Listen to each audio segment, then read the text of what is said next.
This is the story of one of the most tragic incidents in aviation history.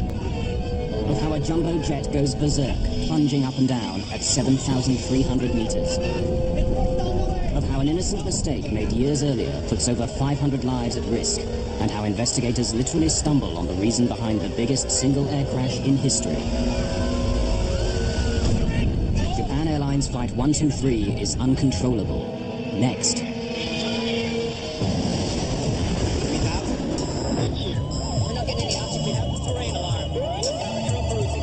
We are in an emergency.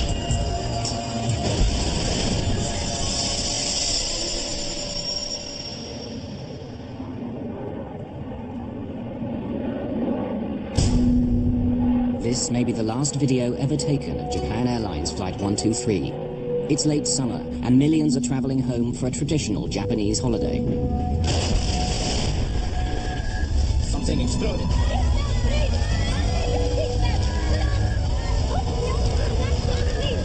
Japan Air 123, request. The plane is only 12 minutes into its flight when terror strikes. It's out of control, plunging up and down hundreds of meters at a time. And it's headed straight into the mountains that surround Mount Fuji, the tallest mountain in Japan. On the ground, Japan Airlines staff search frantically for the cause of the problem.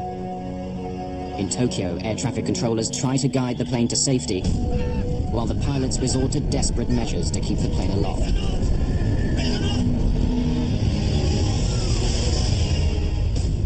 Tokyo, Japan, August the 12th, 1985.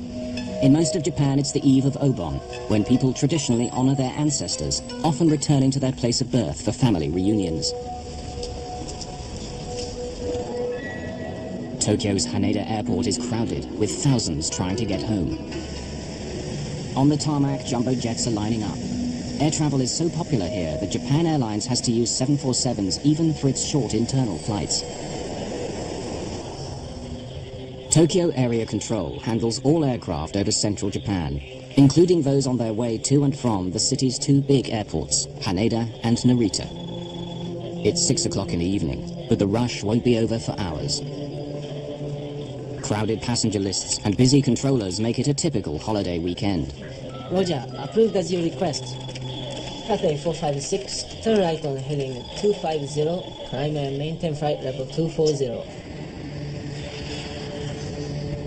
At Haneda Airport, Japan Airlines Flight 123 is boarding. Among the passengers is young Yumi Ochiai. She's actually a flight attendant for Japan Airlines, but today she's off duty.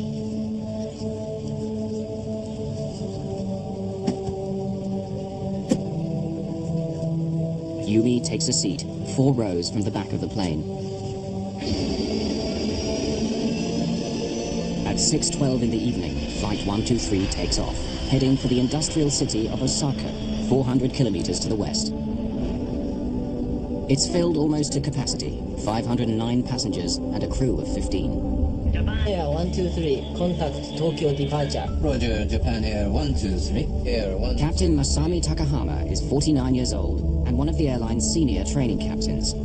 On this flight, he'll be handling the radio and keeping an eye on the first officer, who's sitting in the captain's seat. Yutaka Sasaki is flying the plane. He's hoping for promotion to captain. Hiroshi Fukuda, a veteran flight engineer, is the third man on the flight deck. Tokyo departure, Japan Air 123. Passing 800. JAL 123's route will take it south over Enshu Bay, then southwest along the coast, until finally taking a sharp right turn to land in Osaka. The flight will take 54 minutes. Flight 123 is leaving Tokyo behind, climbing to 7,300 meters. 12 minutes into this short flight, the plane's black box shows that all is going well. Hello, Pet, what's the problem? Someone wants to go to the restroom. Shall I let him? The plane's black box records a routine request from a passenger. He wants to use the bathroom before the seatbelt light is turned off. Careful, please. An ordinary request on a routine day.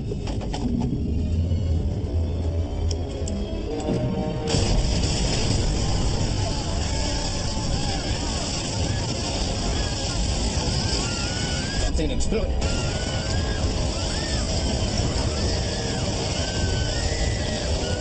Air is rushing out of the cabin.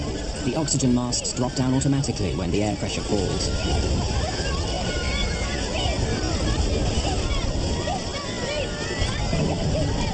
The explosion, the sudden loss of pressure in the cabin. There must be a hole in the aircraft. Gear door. Ship gear. Gear. What? Ship gear. Gear.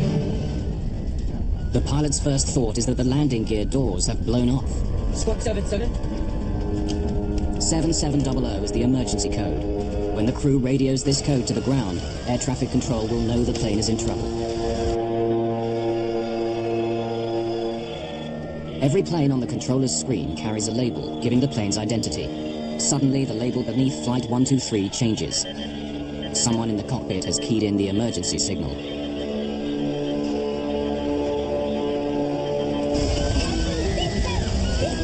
The plane's crew members are baffled. They know only that there's been a loud noise, some sort of explosion, a subsequent drop in cabin pressure, and a growing loss of control. Yet their instruments offer no clues to the mystery. Engines. Oh, engine's okay. Ominously, the pilots can't get the plane to respond. It's dropping. Right turn. Right turn. Hydraulic pressure. It's dropping. The plane's flight controls are powered by hydraulic pressure. The elevator, which makes the plane go up and down, the rudder, and ailerons, which make it turn. On a big modern jet, all these are too heavy to operate with cables and levers. Instead, they're controlled by hydraulic fluid, which flows in pipes around the aircraft. It's the lifeblood of the plane. Tokyo, Japan Air 123, request immediate. Trouble. Request return back to Haneda. Over. Roger, approved as you request. Turn right to heading 090. Don't make so much. Yes. Crew members, please, help out with the oxygen bottles. Repair the oxygen bottles, please. Don't beg so much. Turn it back. It won't go back. Nothing seems to be working. All the controls are dead. They're 7,300 meters up in the air, traveling at nearly 540 kilometers an hour, and unable to control the plane. In the growing uncertainty of the situation, the pilots know they need to get down fast. The controller is puzzled. Instead of making the anticipated 180-degree turn back to the airport, the plane now veers off its course, but not towards Haneda. No, 123. Negative. Please confirm that you are declaring emergency. That's right? That's affirmative. Request the nature of your emergency. Hydraulic pressure all lost. All lost. No, look. All lost. Yes. The company, please. Make a request to the company, please. Do you want to make a fuss? The crew seem paralyzed and don't radio the airline or answer the tower. The officials on the ground don't know that the plane has lost its hydraulic power, but their screens tell them it's flying erratically and is possibly out of control. Right turn, descend. Look at his altitude. Up and down, up and down. But now, on control. Put your hand into it or it'll stop. The hydraulics failure has caused a serious problem. For the last few minutes, the plane has begun flying in an alarming pattern. First, it climbs steeply, then tips over and goes into a terrifying dive of 1,200 meters, only to level off and begin to climb again. This repeats itself over and over again. The pilots cannot understand this bizarre behavior, and they are powerless to stop it.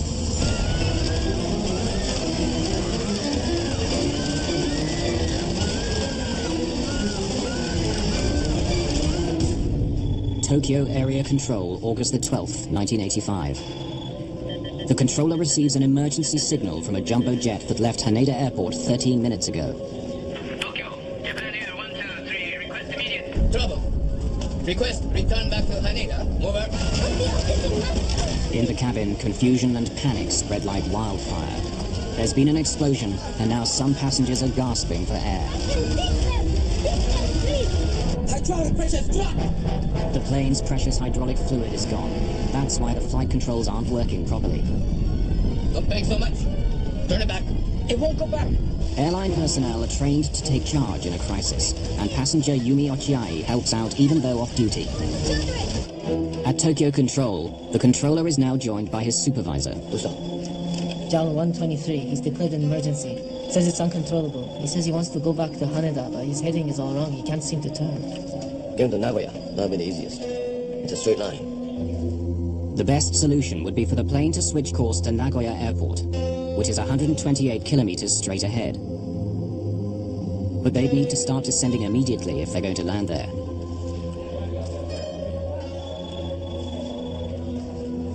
Right, your position 72 miles to Nagoya. Can you land at Nagoya? Negative. Request back to Haneda. The longer runway. The captain wants to try to get back to Haneda. It's a large airport and ideally suited for a Jumbo 747 in an emergency. But it's in the opposite direction. If he can get it down. 123, can you descend? But the black box shows that he doesn't descend. Without control of the aircraft, they can't. In the thin atmosphere at this altitude, the passengers are finding it difficult to breathe. People without oxygen masks may soon become unconscious. The situation worsens as some of the masks at the back of the plane run out of oxygen. It's been 5 minutes since the explosion, and a flight attendant is finally able to call the cockpit with news about what's happened to the plane. Yes, what is it? The flight attendant tells the engineer that the explosion has occurred in the rear of the plane and may have come from the baggage compartment. Listen, right now the baggage compartment right at the back has collapsed. I think we better descend. They need to get down quickly before the passengers become unconscious. But the captain seems to be struck by a strange paralysis. All the passengers are using their masks. Shall we descend a little? The captain does not reply. It's possible that by now he and his crew are suffering from hypoxia or lack of oxygen to the brain. The R5 head? At this altitude, the oxygen in their blood starts to fall. First, their judgment may become impaired. Eventually, they may lose consciousness. The R5 head? Yes, I understand. Captain, the R5 master, stop! At the R5 door, the situation is becoming critical. The oxygen supply has failed. The cabin crew have to give the passengers whiffs of oxygen from a gas bottle. Still, the captain and his crew seem to be drowning in confusion. I think we better make an emergency descent. Yes. Shall we use our mask too? We better. I think we better use the oxygen mask. Yes. But they don't put on their masks. No one knows why. It might be indecision or hypoxia beginning to cloud their judgment. At Japan Airlines in Tokyo, flight operations have been alerted to the emergency, but are as mystified as everyone else on the ground. All they know is that over 500 lives are at stake. It's their job to try to diagnose the problem and come up with a solution while the plane is in the air. This is Japan Air Tokyo. Tokyo Control said they received an emergency call from you. Listen, right now the R5 door has broken. Roger. Is the captain returning to Tokyo? What? Can you return to Haneda? Just a moment. We are making an emergency descent. We'll contact you again in a little while. Keep monitoring us, please. Roger. R5 door. Could it have come off? If the door has come off, that could mean an explosive decompression of the cabin as the air rushes out. Passengers may have been sucked out kilometers above the ground. But there's a worse possibility. If the door hit the tail of the aircraft, it could have damaged it. The tail keeps the plane stable. Its rudder and elevators make the plane go up and down or side to side. If the tail is damaged, flight operations will be powerless to assist them. In Tokyo, news that a Japan Airlines jumbo jet is in trouble has leaked almost immediately. Japanese television is already breaking into regular programming with live interviews. Someone saw the crippled jet fly overhead. I knew the plane was in trouble, he is saying. It was swaying back and forth. Then it disappeared in a cloud. Flight 123's meandering route has put it in range of an American Air Force base at Yokota on the northern outskirts of Tokyo. An American controller there has overheard the conversations between the plane and Tokyo Air Traffic Control. He wants to help to offer Yokota runway for landing. Japan Air 123, Japan Air 123, Yokota approach. If you hear me, contact Yokota. The pilots are preoccupied and don't respond. Since they've lost all normal control of the plane, they're now testing the throttles to see what happens. They can make the plane go faster or slower. At least they have speed at their command. As they experiment, they find that if they push the throttles forward when the plane is diving, making the engines go faster, it actually makes the plane come out of the dive and brings the nose up. And if they pull back the throttles when it's climbing, slowing the engines, the nose tips and begins to dive. These actions are the opposite of what a pilot would normally do, but it seems to work, and they begin to flatten out the mad roller coaster ride. Then a second experiment. By applying more thrust to the engines on the left side of the aircraft, they managed to slowly turn the plane right, in the general direction of Tokyo. But then their luck runs out. In the frantic juggling of throttles, the pilots get out of step. It drives the 747 into a frenzy. Hold on!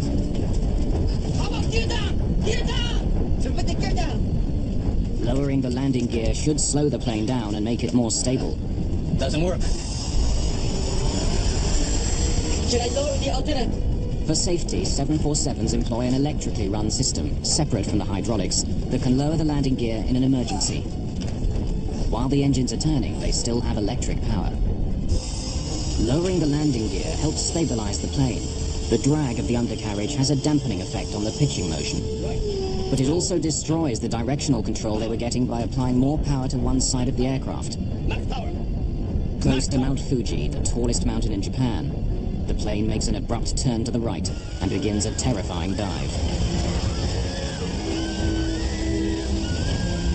The plane is falling at 900 meters a minute, twice the normal rate of descent.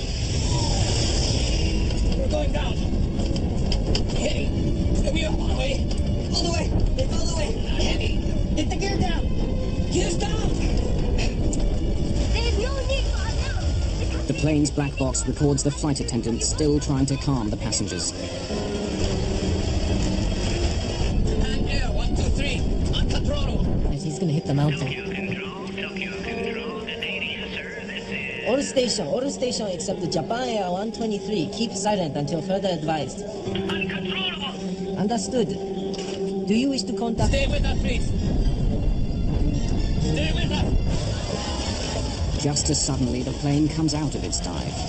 They've dropped over 3,000 meters. They're now in amongst towering mountains. But at least there's more oxygen at this altitude. The pilots have been fighting the plane for an intense 22 minutes since the explosion.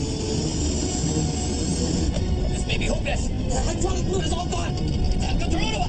Hey, my man, stop! Right! Beneath the mountain! A car! Applying maximum power in order to lift the nose is their only option.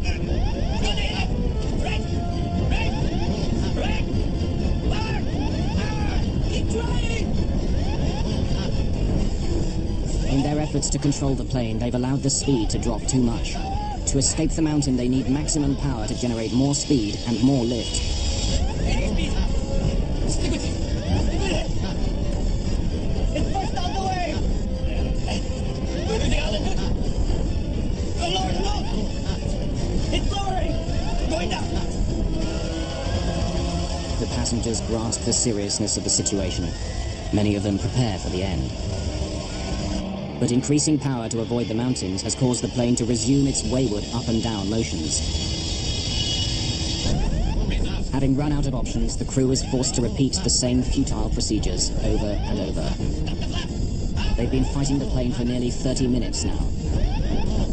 Japan Air 123, Japan Air 123, Yokota. The air traffic controllers, Japanese and American, are desperate to help, to give Flight 123 any information or reassurance they can. Request radar vector to Haneda. Roger, understood. Keep heading 090. But frustratingly, the plane continues heading off to the northwest, away from both Haneda Airport and Yokota Air Base. Now, with every rise and fall of the plane, they're barely above the mountaintops. Can you control the aircraft now?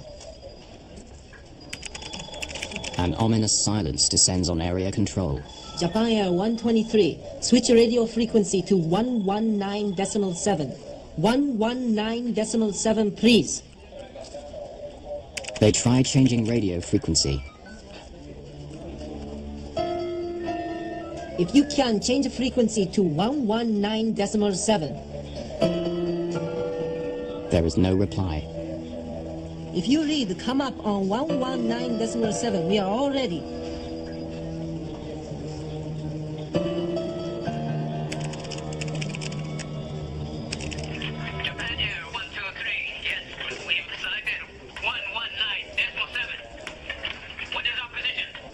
Your position 45 miles northwest of Haneda. In the tensions of the moment, the controller is a bit confused and mistakes the plane's distance from Haneda. Northwest of Haneda? How many miles? Yes, that is correct. On our radar, you are 55 miles northwest. We are ready for your approach at any time. Yokota is also available for landing. Let us know your intentions. Over. At Haneda Airport, emergency services are being mobilized for the plane, wherever it can touch down. Yes, Roger.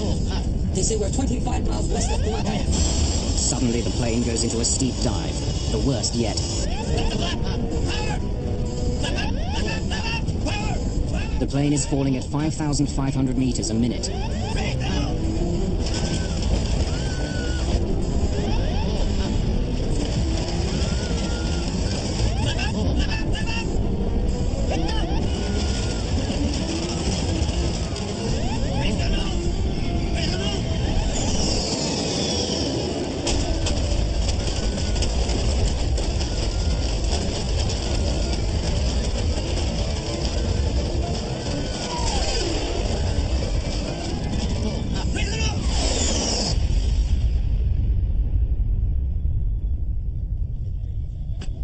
Japan Air 123. Japan Air 123. Can you hear me? Japan Air 123, Japan Air 123, do you read? Japan Air 123. Japan Air 123. Japan Air 123 is gone.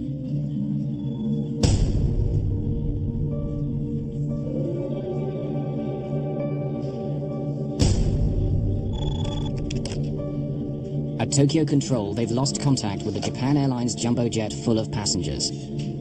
An American plane flying in the area has been listening in to the drama of Flight 123 and reports seeing flames in the mountains some 100 kilometers west of Tokyo. One of the C-130 pilots later said that they even guided a rescue helicopter to the scene. And American Marines stood by ready to rappel down to the burning wreckage. But before they could do so, they were ordered to return to base. Rivalry between the various Japanese emergency forces is reported to have caused confusion and delays as the victims of the crash wait for help. During the night, the Japanese Self-Defense Force arrives on the scene. A helicopter flown by Captain Isuzu Omori finds the crash site. The pilot radios in. Minokayama, Victor 107. I see something. I see flames in about 10 spots over an area of about 300 meters square. Victor 107, Minokayama. Is there any sign of survivors? Victor 107, no signs of survivors. Visibility poor. Too much smoke. Victor 107, can you land to investigate? Not a chance. It's a 45-degree slope down there. Nowhere to put down. And there's fire everywhere.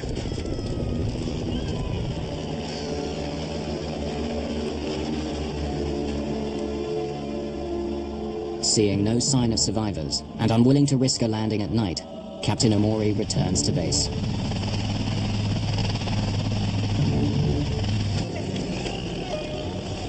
Meanwhile, a team of rescuers is on its way by road. But since they don't expect to find anyone alive, they spend the night in a village 68 kilometers from the crash site.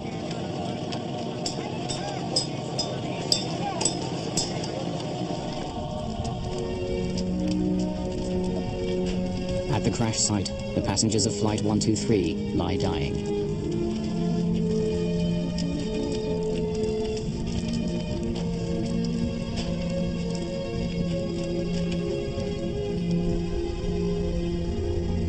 The next morning, the last moments of Flight 123 start to become clear. The 747 sliced a path through the trees near the top of Mount Osutaka, one of the mountains north of Mount Fuji. The plane finally hit a ridge several hundred meters further on and exploded. The wreckage and passengers then tumbled down the steep side of the mountain. It's now 14 hours after the crash, and the Japanese Self-Defense Force rescue team arrives at the scene. They are confronted with the worst single aircraft accident in history.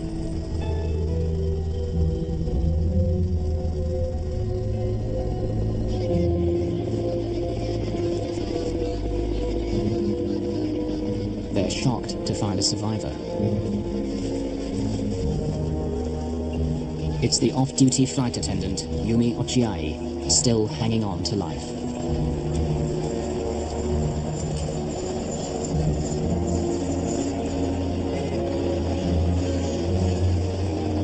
And she is not the only one. Rescuers find a 12-year-old girl wedged in the branches of a tree and airlift her to safety.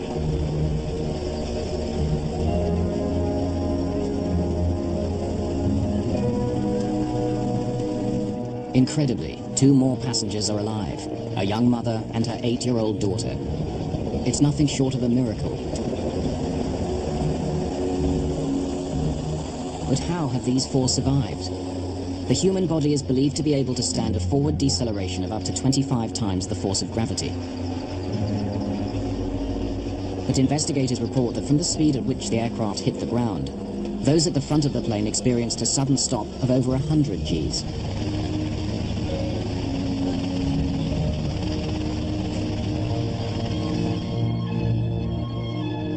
The 4 survivors are hurried to a hospital in Fujioka City. Investigators will soon discover that all 4 of the surviving passengers were seated in the last 7 rows. This is how they survived. In the back of the 747, the impact forces were much less. Sheer luck had protected them from the flying debris. Yumi Ochiai has a broken pelvis and a fractured arm.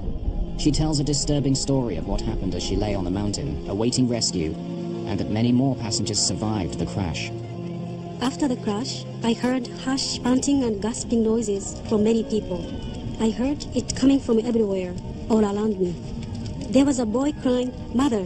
I clearly heard a young woman saying, "Come quickly." Suddenly, I heard a boy's voice. "Okay, I'll hang on," he said. It sounded like the voice of a boy of about school age. In the darkness, I could hear the sound of a helicopter. I couldn't see any light, but I could hear the sound, and it was quite near too. "We'll be saved," I thought, and waved frantically. But the helicopter went further away. "Don't go," I waved desperately. "Help!" But it faded. I could no longer hear the voices of the boy or the young woman. It's clear now that many died in the cold night air, waiting for rescue. The crash of this jumbo jet would normally be a strictly Japanese affair, but it sets aviation alarm bells ringing around the world. Only weeks earlier, an Air India 747 had gone down in the Atlantic, killing 329 people. Now another 520 dead. Was there something wrong with the 747, the world's biggest jet? Could there be some unknown design fault? There were some 600 747s flying worldwide. A problem with the plane would have grave consequences for aviation. Ron Schleid, a top investigator with America's National Transportation Safety Board, the NTSB, was assigned the case. So it was a very big concern on our part about whether there was a problem with the 747, an airworthiness problem, and so we had to jump on this very quickly to learn what happened. At the Washington headquarters of the NTSB, the chairman was extremely concerned of the potential consequences for world aviation. He wrote a personal note to his opposite number in Japan, begging him to invite the NTSB to join the investigation as guests. During the late 70s and 80s, Ron Schleid was involved with many of the major foreign investigations for the NTSB. He's familiar with the sensitivities of working with foreign governments and heads to Tokyo, where he'll meet the rest of his team, representatives from Boeing, the plane's manufacturer, and an engineer from America's Federal Aviation Administration. When I arrived in Tokyo, the atmosphere in Japan was extremely stressful. The news media were everywhere. There was a tremendous amount of anger. Once in Japan, Schleid found that the local Japanese police had taken over the investigation and were treating it like a crime scene, diligently observing his team's every move. Everyone was considered suspicious. Japanese airline personnel, Boeing personnel, were considered suspicious. They weren't even allowed to go to the accident site. Schleid had to wait for 2 days before the Japanese authorities would allow him to visit the site. I was able to convince the Japanese to allow us to take Boeing people to the site with the stipulation that the Boeing people stuck very close to us and we supervised them while they were on scene. They could not operate on their own. Schleid found that to gain access to the site, the Japanese had quickly constructed helicopter landing pads.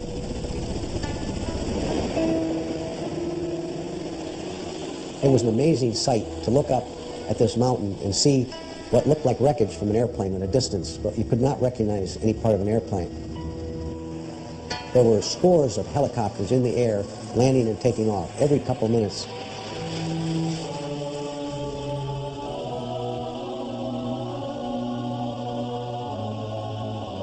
Amidst the wreckage of JAL-123, Schleid found that some families of the victims had managed to scramble to the remote mountain site on foot and build shrines to their loved ones. From above, flowers rained down on the investigators. I recall these big white, I believe they were Chinook helicopters, flying over, and there were families aboard the helicopters looking at the accident site. They were quite high, and they were dropping flower petals down onto the accident site. The one thing that we found when we got to the accident site was that many of the passengers had a lot of time to think about the end. And they found many, many notes written on pieces of paper, anything they could get their hands on. My darling wife, life with you has been wonderful. Our children have grown up to be people I am proud of. I never dreamed that the dinner we had last night would be our last together. Passengers were able to think and realize that they were out of control and maybe going to crash, so they wrote notes to their loved ones and left them in the back of the seats or in their pockets.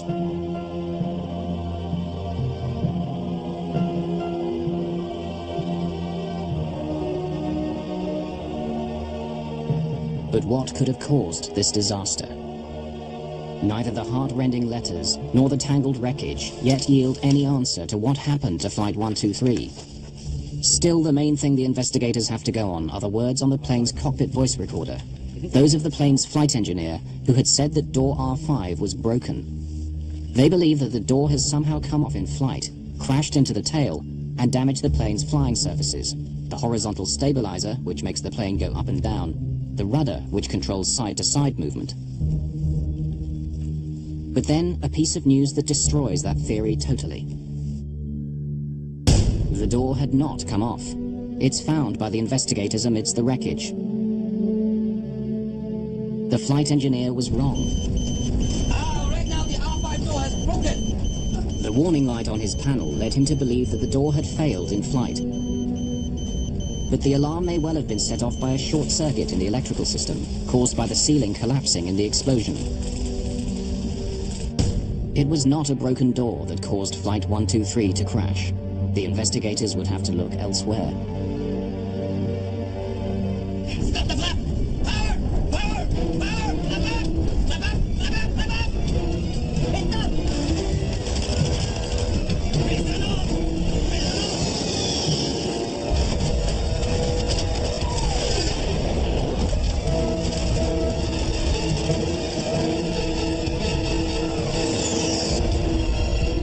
Japan Airlines Flight 123 has crashed into Mount Osutaka, taking hundreds of lives. Investigators are worried about a hidden fault in the Boeing 747. They need to find the cause of this crash quickly. A photograph taken by an amateur photographer provides the first clue to the mystery of why the plane became unflyable. There's something odd about the image. Photographic technicians put it on a computer and work hard to enhance the photograph to sharpen up its blurred lines. Finally, they get a clear enough picture. The whole huge tail fin of the airplane is missing. It's what keeps the plane steady. Since most of the plane's hydraulic fluid lines pass through the fin, it starts to make sense why they lost hydraulic pressure and control of the plane.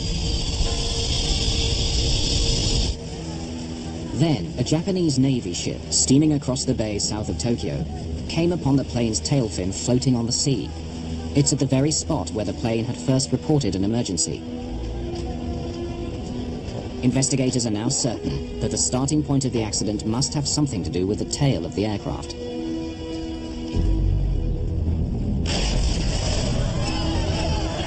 They review the known facts. Something had caused the ceiling at the back of the plane to collapse. There had been an explosive decompression of the aircraft. Whatever it was also ripped off the tail fin and the main hydraulic lines with it, making the plane uncontrollable. This may be hopeless. The hydraulic fluid is all gone. I'm lost. Explosion, decompression, loss of the tail fin and hydraulic failure. The investigators need to find out what links these four elements together.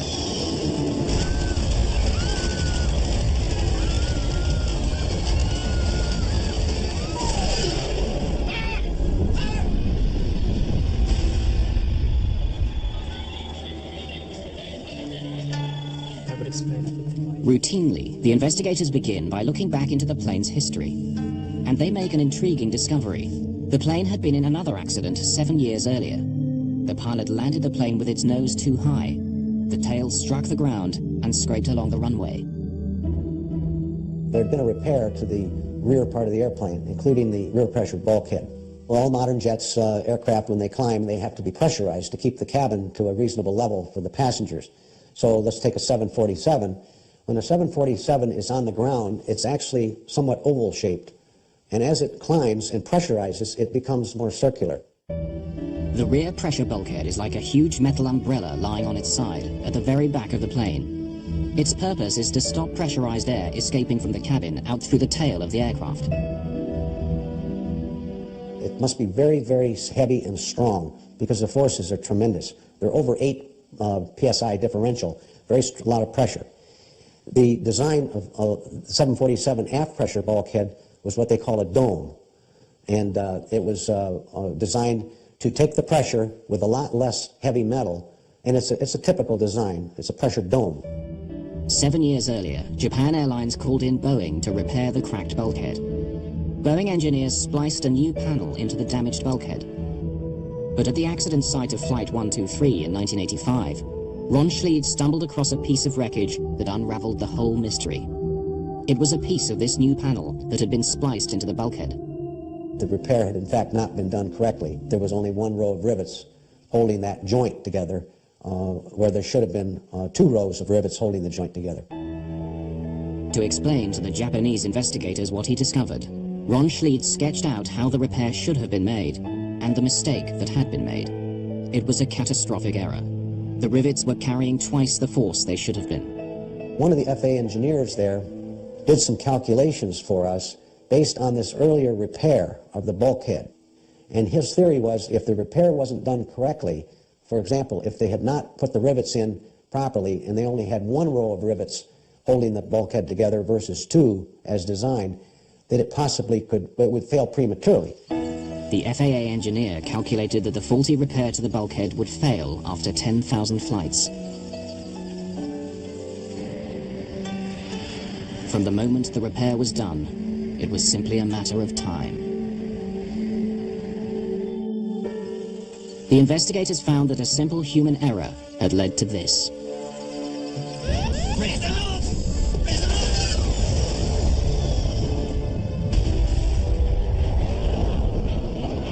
On a summer's evening in 1985, Japan Air 123 lifts off from Haneda Airport.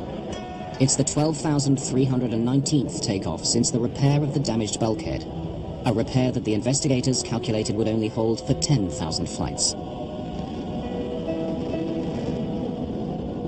As the plane climbs to 7,300 meters, the air outside gets thinner and thinner, but the air inside the cabin is pressurized for the passenger's comfort. The difference of pressure between the passenger cabin on one side of the bulkhead and the unpressurized tail on the other stretches the bulkhead and its faulty repair to the breaking point. In a test which duplicated these conditions, cracks began to appear and lengthen around the rivet holes until the bulkhead snaps. In an instant, pressurized air from the cabin blows a hole in it 2 to 3 meters square, bringing down the ceiling around the rear toilets. The highly pressurized air blasts its way into the tail fin of the aircraft and simply blows it off. From that moment on, the plane is doomed. The pilots don't know, and will never know, that most of the tail of their aircraft is missing, blown off into the sea below along with the crucial hydraulic lines that allow them to control the plane. It all finally makes sense. Without the stabilizing influence of the tail, and with the loss of ability to control the rudder and flaps, the pilots cannot control the plane. The giant aircraft now oscillates in a terrifying motion called the phugoid cycle. As the nose drops into a shallow dive, the plane gathers speed, which generates lift. The nose rises again, and the plane begins to climb until it loses speed, tips over, and begins to fall again. The whole cycle repeats itself over and over again.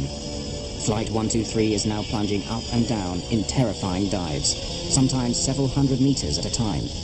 It really could be considered a miracle that the pilots were able to keep the airplane flying for 30 minutes or more after having lost all the hydraulics in their flight controls.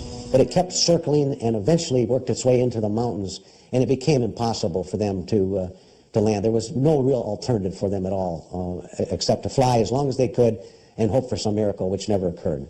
Lower the nose. Lower the nose. Yes. Both hands. How about gear down? Gear down. Put the gear down. To understand what the pilots were up against, 4 hand-picked flight crews were placed in a simulator and confronted with the same situation. Not one of them could land the plane.